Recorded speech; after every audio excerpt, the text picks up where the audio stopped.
Kuha tayo libreng talbos ng kamote. Magluluto pala ako ng ngayon, ng tahong. Yan.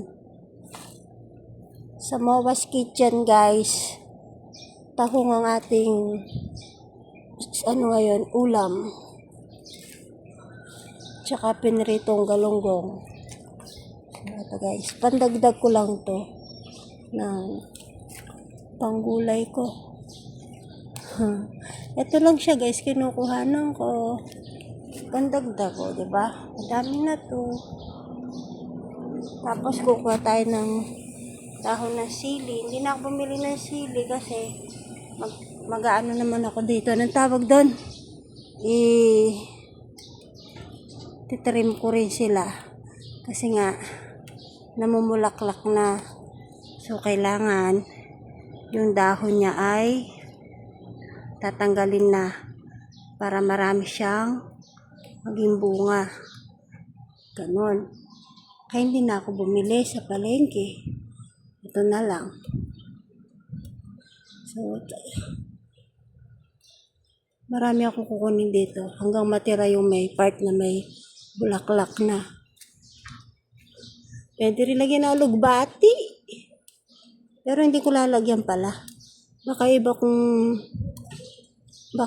iba kong mga customer hindi ko makain ng alugbati. Kaya ito na lang dahon ng sili at saka talbos kamote.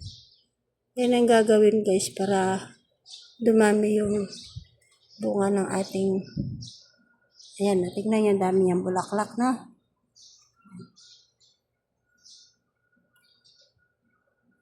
So, nakabili kasi ako ng tahong. Nakita ko si kuya. Wala siyang pwesto.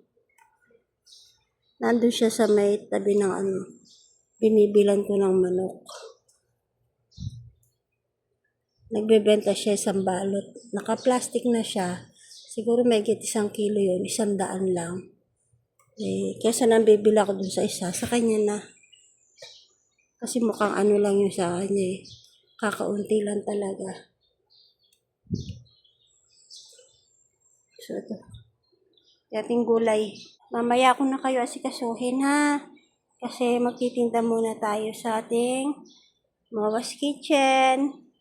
Mamaya ko kayo asikasuhin. Total naulanan kayo kahapon. Mamayang hapon ko kayo asikasuhin.